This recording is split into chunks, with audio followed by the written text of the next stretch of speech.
Ambassador Henry Mason stood in front of the mirror in his quarters aboard the space station. He fixed his blue tie and took a deep breath. Today was his first big meeting as Earth's representative to the Galactic Alliance. After 40 years of humans traveling among the stars, Earth was still trying to get full membership in this important group of alien civilizations. Henry was not a typical diplomat. Before this job, he worked as a military strategist. He understood how to plan for all kinds of situations, both good and bad.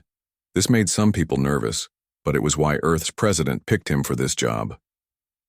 "Ambassador, are you ready? The meeting starts in 20 minutes," called Lisa Powell, his assistant, from outside his door. "Coming," Henry replied. He grabbed his datapad and walked out into the hallway. Lisa was a serious woman with short brown hair and quick eyes that missed nothing.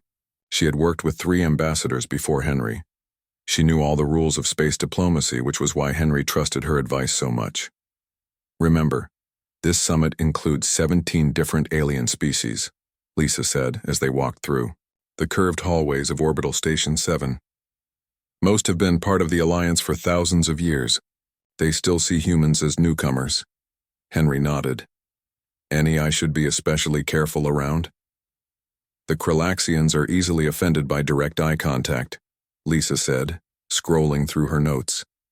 "The Vex Collective speaks as a group mind, so never address just one of them, and try not to stand too close to the Hydrosians. Their water suits can leak."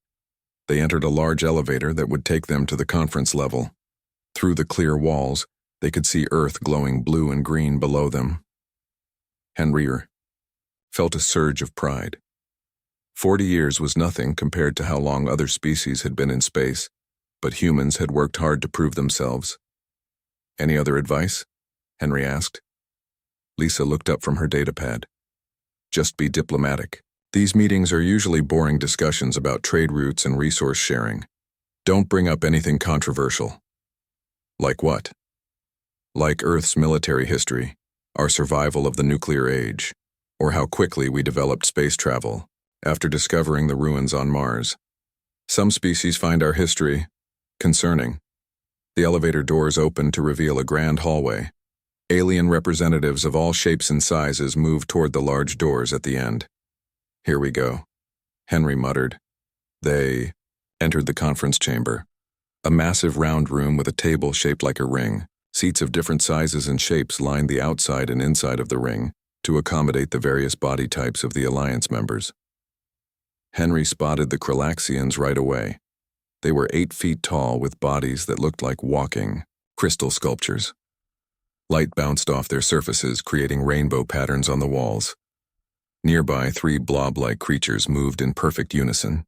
These were the Morbidians, who communicated through changes in their color and texture. Their translator devices hung around what might be called their necks. The insect-like Vex representatives stood in a tight group, their antennae touching each other constantly. Henry knew they were sharing thoughts, acting as parts of one mind rather than individuals. In one corner, reptilian saurians kept their distance from the Hydrosians, who moved in bulky suits filled with greenish water. An old conflict between their species still caused tension even after centuries. "Ambassador Mason," a voice called. "Welcome." Henry turned to see Ambassador Quill of the Morbidians approaching. The translator hanging from Quill's gelatinous body converted the color changes into spoken words. "Thank you, Ambassador Quill," Henry said with a small bow. "It's an honor to represent Earth at this gathering." "We have been watching Earth's progress with interest," Quill said, its body shifting to a deeper blue. "Your species advances quite rapidly." Before Henry could respond, a bell-like sound filled the room. "That's the call to begin," Lisa whispered. "Our seat is there, between the Vex and the Saurians." They made their way to their place at the table. Henry noticed many alien eyes watching him. Some looked curious, others seemed worried. Earth was still new to this community, and trust came slowly in galactic politics. The head of the Alliance, a tall Saurian named Soreth, stood at the center of the ring. His scales gleamed with age, and when he spoke, his voice carried authority earned over centuries. "Representatives of the Alliance, we gather today to discuss matters of mutual concern. Let us begin with sector reports. For the next 2 hours, representatives from each region of controlled space discussed trade issues, border disputes, and resource sharing. Henry listened carefully, making notes on his datapad. Humans controlled only a small sector with Earth, Mars, and 3 colony worlds, but Henry knew that these discussions would shape the future of human expansion. During a break in the talks, Lisa leaned close to Henry. "You're doing well. Just keep listening and only speak when addressed directly."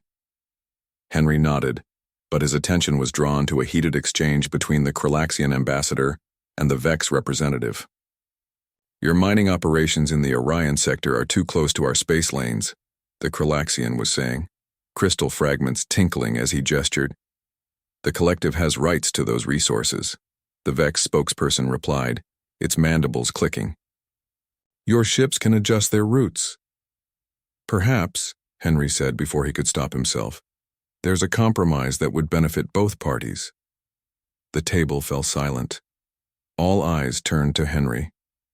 Lisa gave him a warning look, but he continued. "On Earth, we had similar disputes over ocean mining rights. We found that creating neutral monitoring stations benefited everyone. The Vex could continue mining while sharing scan data with Kralaxian ships to ensure safe passage."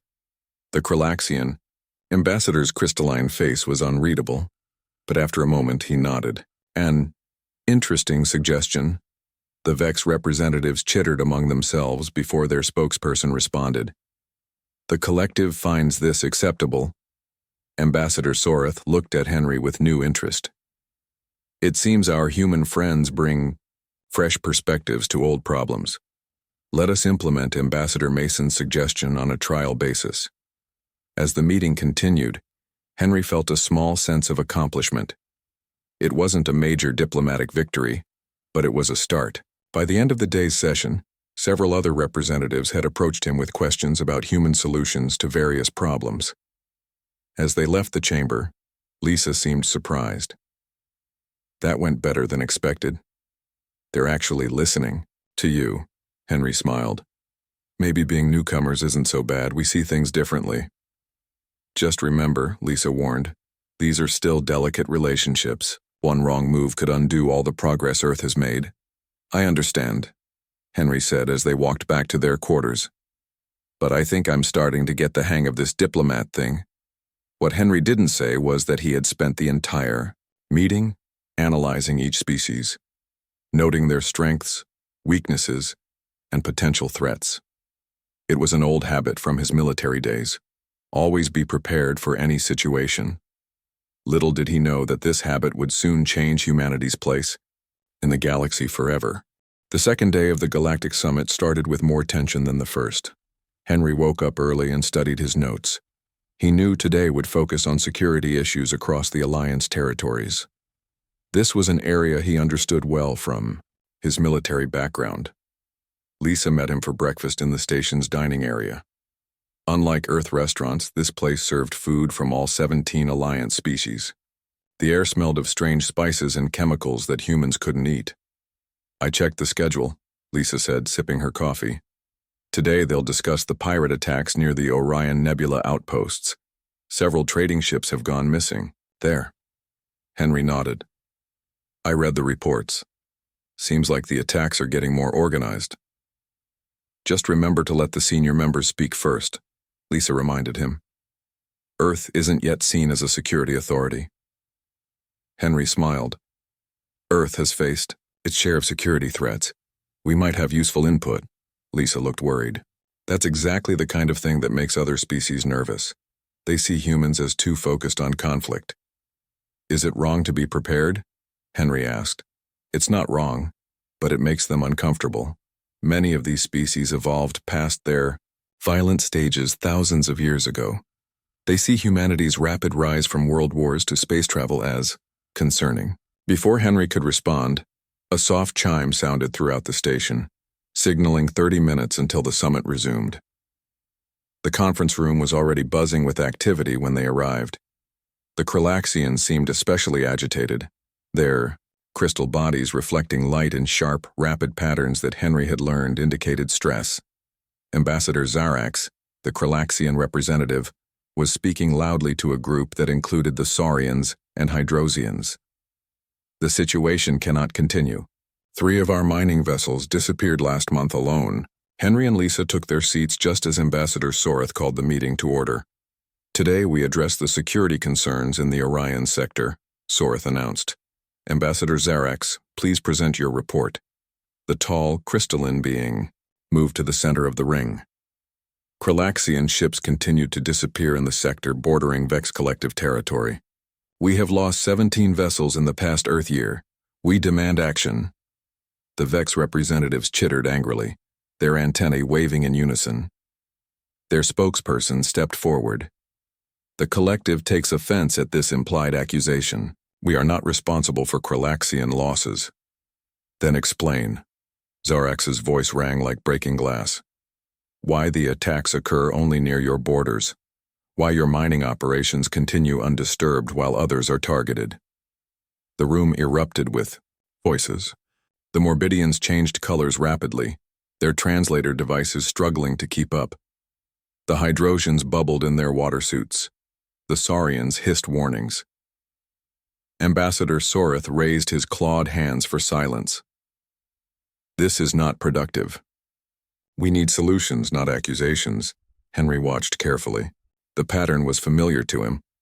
Border disputes, missing ships, accusations between neighboring powers. It reminded him of Earth's history of naval conflicts. Ambassador Quoll of the Morbidians shifted to a thoughtful purple color. Perhaps we should establish a neutral security force to patrol the disputed area. The Collective would not allow foreign ships in our space, the Vex representative responded immediately. And we would not trust a Vex security force, Zarax countered. As the debate grew more heated, Lisa whispered to Henry, "This is an old argument. They've been having it for decades." Henry nodded. He had been studying his datapad, reviewing notes on similar situations from Earth history. Without fully thinking about diplomatic consequences, he raised his hand to speak. Ambassador Soreth, perhaps looking for any break in the tension, acknowledged him. Ambassador Mason, Earth has been quiet on this matter. Do humans have a perspective to offer? All eyes turned to Henry. Lisa looked nervous beside him. Thank you, Ambassador Soreth, Henry began. Earth has dealt with similar piracy issues in our oceans before we achieved space travel. The pattern here seems familiar. He pressed a button on his datapad, and a simplified map of the Orion sector appeared on the room's main display. The attacks follow specific patterns, Henry continued, highlighting areas on the map. They avoid Vex territory entirely, which suggests the pirates have detailed knowledge of Vex patrol routes. However, the precision of the attacks indicates they also have information about Kralaxian shipping schedules. The room grew quiet as Henry continued his analysis. Based on Earth's experience with organized piracy, this suggests the attackers have access to inside information from both sides. I believe you're not dealing with either Kralaxian or Vex pirates, but a third party that has infiltrated both your communication systems. Ambassador Zarax's crystalline form stiffened. What evidence do you have for this claim? The attack patterns, Henry explained. They're too perfect, too informed. Pirates with access to only one side's information would make mistakes, have near misses. These attacks are precise. They know exactly when a ship will be vulnerable and exactly how to avoid Vex patrols. The Vex representatives conferred silently among themselves before their spokesperson addressed the room. The Collective finds the humans' analysis logical. We have detected no breaches in our communication systems, but perhaps we should investigate more thoroughly. Ambassador Soreth looked at Henry with new interest. What solution would Earth propose? A joint task force, Henry replied. Not to patrol, but to share information about ship movements and compare communication security protocols. If my theory is correct, you'll find evidence of data breaches on both sides. The discussion that followed was the most productive the summit had seen on this issue. By midday, the Kralaxians and Vex had tentatively agreed to form a small joint team to investigate Henry's theory. During the meal break, several representatives approached Henry to discuss his analysis. He found himself explaining concepts of information security, and counterintelligence tactics that humanity had developed over centuries of conflict. "You seem very knowledgeable about security matters for a diplomat," observed a Saurian representative, named Thrask. "On Earth, many of our diplomats have diverse backgrounds," Henry explained carefully. "Understanding security helps us negotiate more effectively." When they returned to the afternoon session, the discussion moved to a new topic: the expansion of the Vex Collective into Sector 7, an area rich in rare minerals needed for advanced technology. "The collective has legal claims to these resources," the Vex spokesperson declared. "Our expansion threatens no one." Ambassador Zarax disagreed. "Your presence so close to multiple species trade routes creates strategic concerns. Your ships could easily blockade vital supply lines. The collective has never engaged in such actions," the Vex representative chittered angrily. As the debate grew heated again, Ambassador Quoll of the Morbidians raised an appendage. The gelatinous being shifted to a calming blue color. "Perhaps we should discuss contingency measures in case hostilities escalate in that region." Henry, who had been reviewing data on his pad, nodded absently. "Good idea. Earth has already developed detailed contingency plans for scenarios involving each species represented here, including potential conflicts in Sector 7. The words left his mouth before he fully considered their impact. When he looked up from his datapad, he found the room completely silent. Every alien eye was fixed on him. Lisa had gone very still beside him. Her face had turned pale. "Is something wrong?" Henry asked, genuinely confused by the sudden change in atmosphere. Ambassador Quoll's body had shifted to a pale, alarmed yellow. "You have contingency plans for every species here."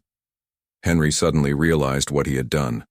In his focus on solving the piracy problem, he had forgotten the cardinal rule Lisa had stressed: never mention Earth's military planning or strategic analysis capabilities. But it was too late to take back the words. 17 alien species now knew that humanity had been quietly making plans for how to deal with each of them, including, presumably, how to fight them if necessary. The diplomatic incident had begun. Henry slept little that night. At dawn, he stood by the large window in his quarters, watching Earth spin slowly beneath the station. The blue planet looked peaceful from this distance. No one looking at it would guess the violent history that had shaped its dominant species. A soft knock at his door interrupted his thoughts. "Enter," he called. Lisa walked in, looking as tired as Henry felt. "I've been up all night dealing with messages from Earth. The president is concerned." "I imagine that's putting it mildly," Henry said. "The Secretary of Defense, however, thinks this might work in our favor," Lisa added. "If handled correctly." Henry nodded. "Any word on when the High Council wants to see me?" "They've called a session for this morning. All 17 senior representatives will be there." Lisa handed him a datapad. "I've prepared some talking points based on our diplomatic protocols for situations like this." Henry scrolled through the document, then set it aside. "Thank you, but I think I need to speak honestly, not from prepared remarks." Lisa frowned. "That approach is what got us into this situation." "And it might be what gets us out," Henry replied. "These species value different things than humans do, but they all understand honesty. If I try to use diplomatic double talk now, they'll trust us even less." Before Lisa could argue further, Henry's communication device chimed. A message scrolled across the screen. "The High Council will convene in 1 hour. Ambassador Mason's presence is required." The High Council chamber was smaller than the main conference room, but much more impressive.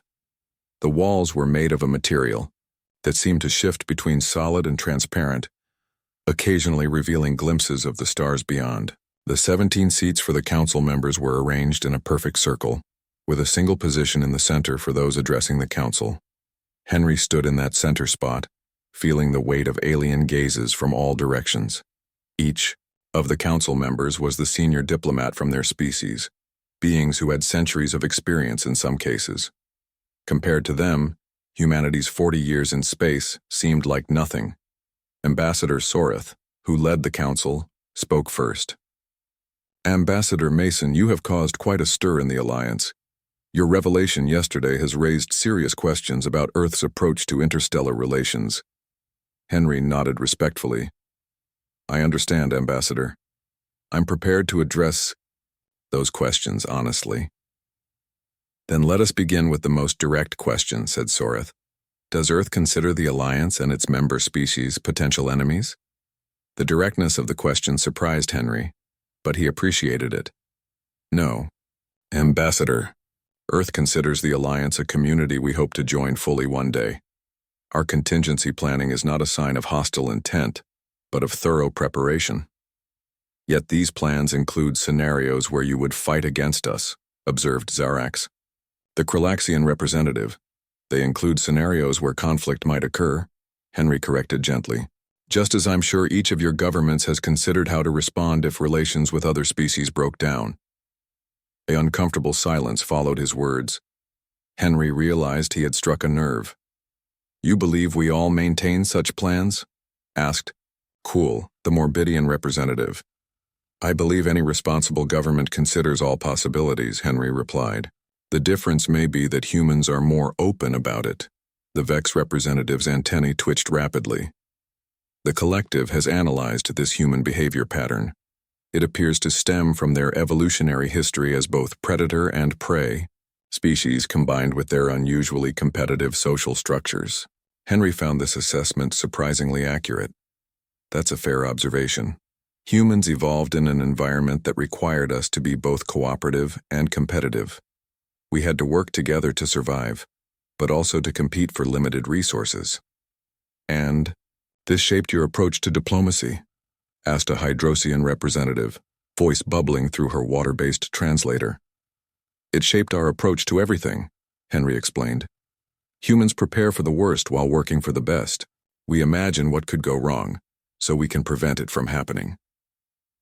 For the next hour, Henry answered questions about Earth's contingency planning process.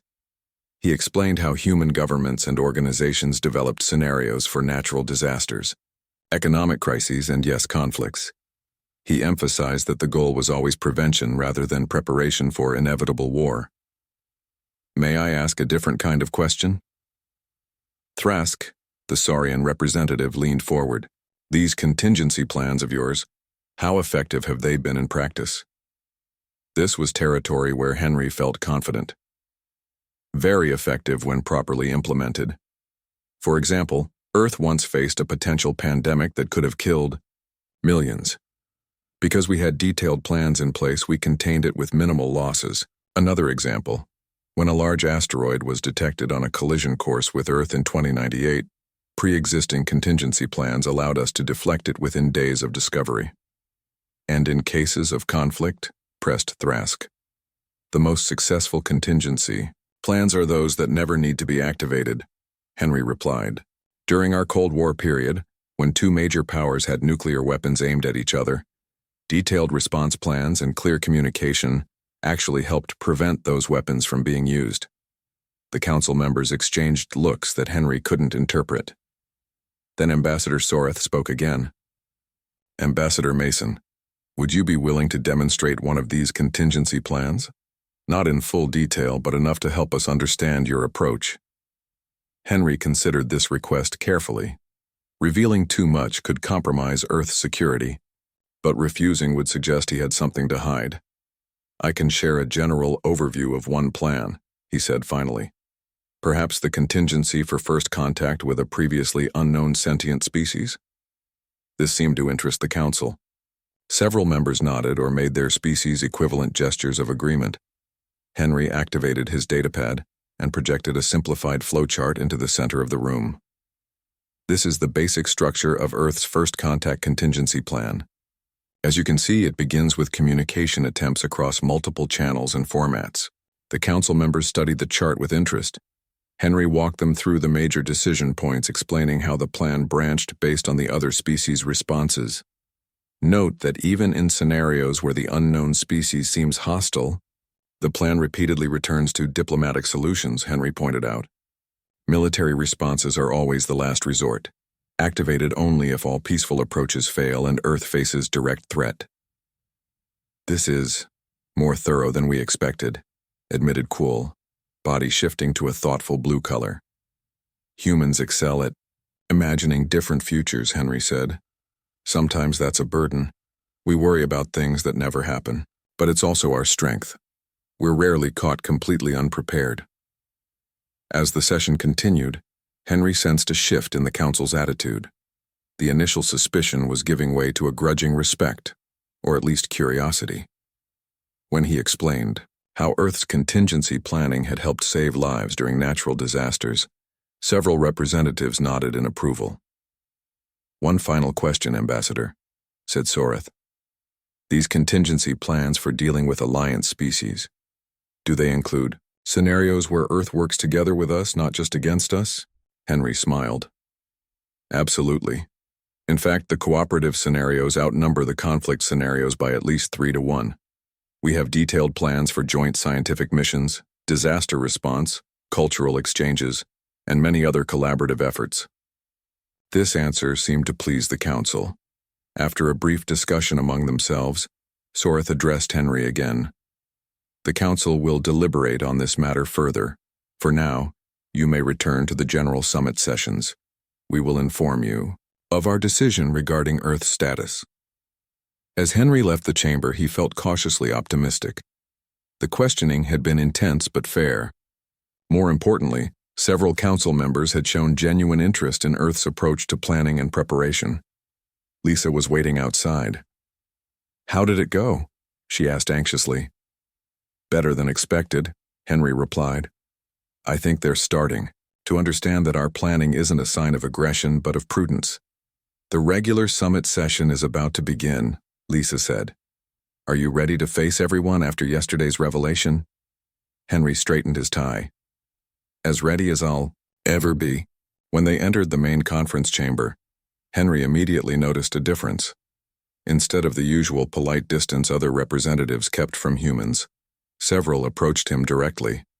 Some seemed wary, others curious, but all wanted to talk about Earth's contingency planning. "Is it true that humans have plans for encountering non-carbon-based life forms?" asked a hydrogen scientist. "Do your contingencies include scenarios for cooperative research?" inquired a Morbidian representative. Even Ambassador Zarax, who had been most alarmed by Henry's revelation, approached him. "Your analysis of the piracy situation was accurate," the Krillaxian admitted. "We have discovered evidence of data breaches in our communication systems. By the end of the day, what had begun as a diplomatic crisis had transformed into something unexpected, a new level of engagement between Earth and the Alliance species. For the first time, they were treating humanity not as naive newcomers, but as beings with a unique and valuable perspective." A heavy silence filled the conference room. Henry could almost feel the weight of every alien eye on him. The Krillaxians had gone completely still, their crystalline bodies reflecting light in sharp, unmoving patterns. The Vex representatives had stopped their usual chittering. Even the Morbidians had frozen in a uniform gray color that Henry had never seen before. Lisa cleared her throat beside him. "Ambassador Mason meant that Earth has diplomatic contingencies, of course," she said, her voice unnaturally high. "Standard procedure for any responsible government." But Henry knew it was too late for such simple damage control. He had spent enough time in military briefings to recognize when a situation had passed the point of easy fixes. This was now a crisis that required direct handling. "You have plans for—" Ambassador Zarax's crystalline voice was eerily quiet. "Dealing with each of us?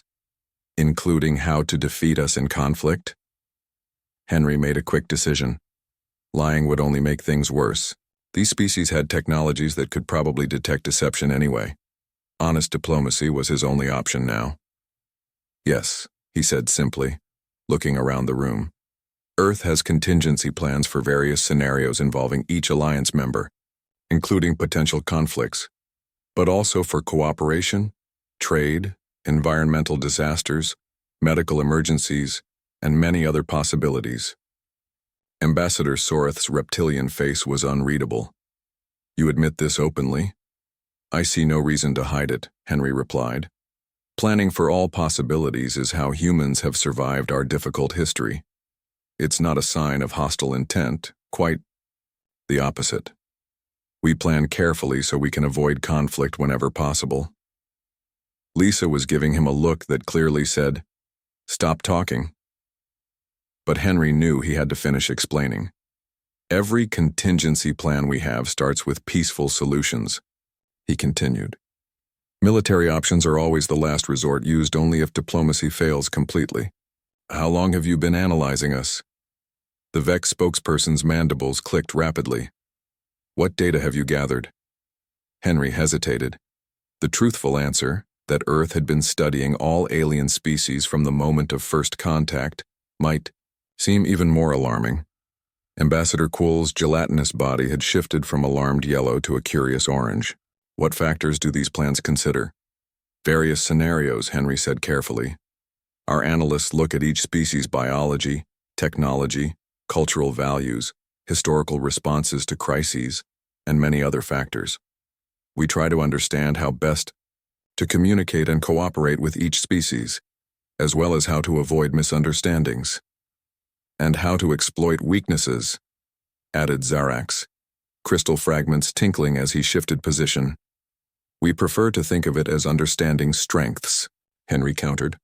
"For example, in a scenario involving radiation threats, we would know to request Kralaxian assistance because your crystalline biology provides natural protection and your technology excels at containing radiation." This statement caused a slight change in Zarax's posture. The Kralaxian seemed less hostile, though still wary. Ambassador Soreth raised a clawed hand for attention. "I believe we need to address this revelation directly. Ambassador Mason, would Earth be willing to share these contingency plans with the Alliance?" Henry knew this request would come. He also knew his answer would shape humanity's relationship with the galactic community for generations. "I'm afraid that's not possible," he said firmly. "These plans contain sensitive information about Earth's own capabilities and vulnerabilities, not just assessments of other species.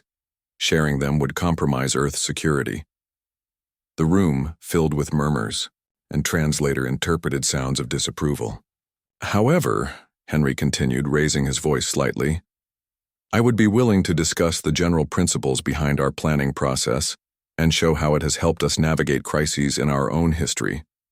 Thrask, the Saurian representative who had spoken with Henry earlier, leaned forward.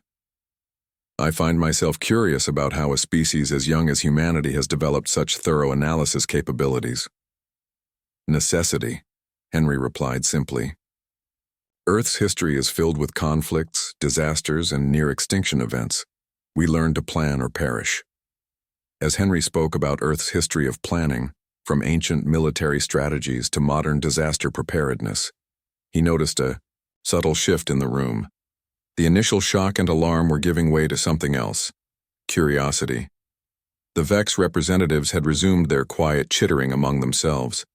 The Morbidians were cycling through colors that Henry recognized as indicating deep thought. Even Ambassador Zarax seemed less rigid in his posture. "In human history," Henry explained, "the nations that survived and thrived were not always the strongest or the largest, but often those who could adapt quickly to changing circumstances. Good planning gives us that adaptability, Ambassador." Quill shifted to a thoughtful blue. "Your species' approach is unusual. Most Alliance members developed beyond such thinking thousands of years ago." "With respect, Ambassador," Henry said carefully, "Earth's history suggests that being prepared for negative outcomes doesn't make them more likely to happen. In fact, thorough planning often prevents crises." Lisa, who had been silent throughout Henry's explanation, finally spoke. "Ambassador Mason comes from a military strategic background before entering diplomacy. His perspective reflects Earth's comprehensive approach to security and cooperation." This admission, which would normally be diplomatic suicide, seemed to intrigue several representatives. "A military strategist as a diplomat?" Ambassador Soreth's reptilian eyes narrowed. "Unusual. On Earth, many of our most successful peace negotiators have military backgrounds," Henry explained. "They understand the true cost of conflict and are therefore more committed to finding peaceful solutions.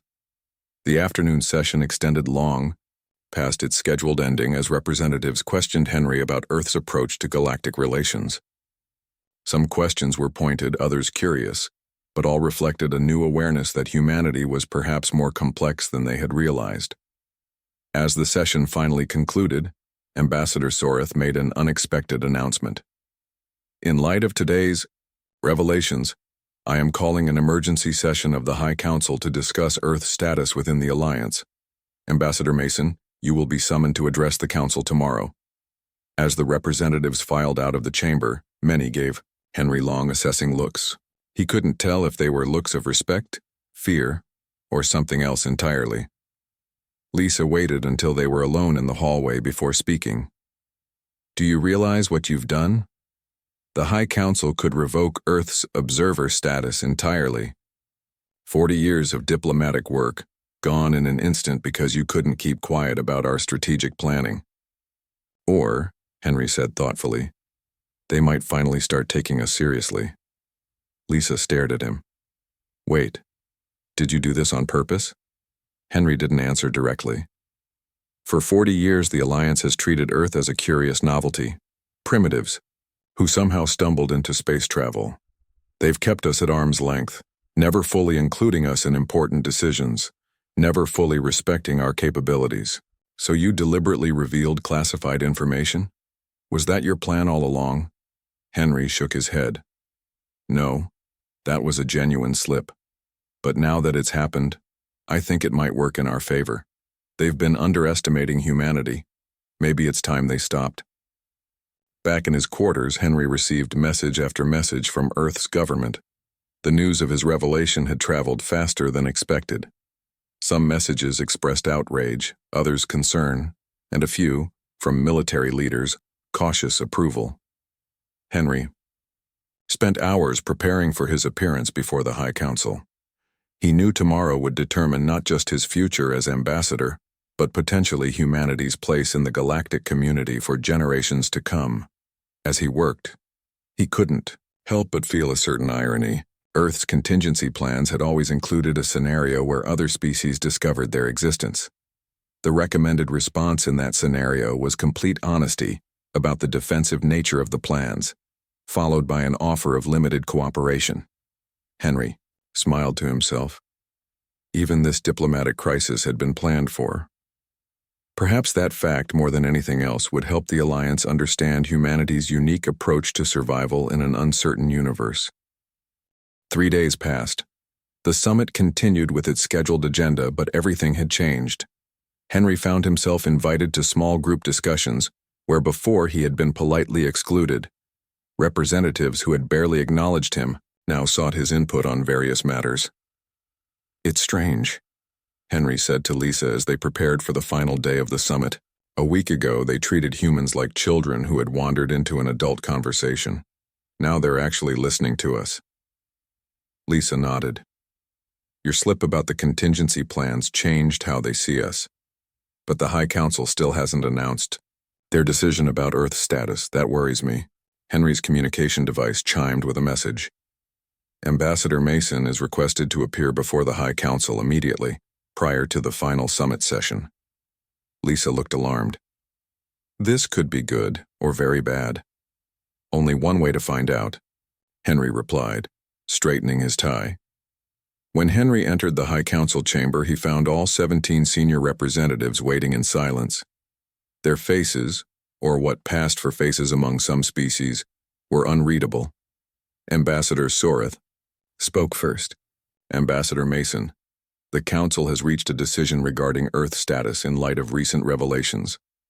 Henry stood tall in the center of the circle, prepared for whatever judgment they had reached. The Council has voted, Soreth continued, to grant Earth full membership in the Galactic Alliance effective immediately. Henry blinked in surprise. This was not what he had expected. Furthermore, Soreth added, we are establishing a new alliance division focused on strategic preparedness and contingency planning. We request that Earth lead this initiative. For perhaps the first time in his diplomatic career, Henry was speechless, cool, The Morbidian representative shifted to a color that indicated amusement. The human appears surprised by our decision. Henry found his voice. I am surprised, Ambassador. I expected a reprimand, not a promotion. The Council has deliberated extensively, Soreth explained. While your revelation was unsettling, it has forced us to recognize an important truth. The Alliance has become complacent. Zarax, the Kralaxian representative, chimed in with his crystalline voice. For thousands of years, we have enjoyed relative peace. This made us forget the value of preparation.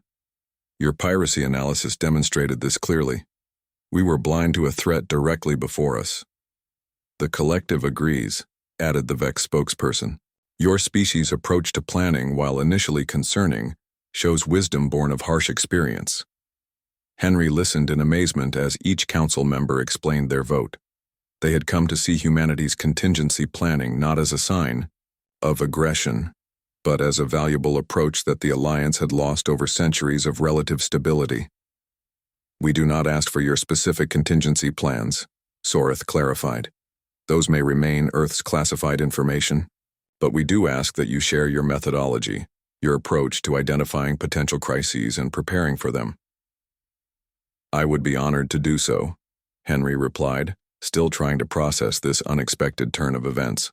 Return to the main summit chamber, Soreth instructed. We will announce our decision to all representatives shortly. When Henry returned to the main chamber, Lisa was waiting anxiously. What happened? You look stunned.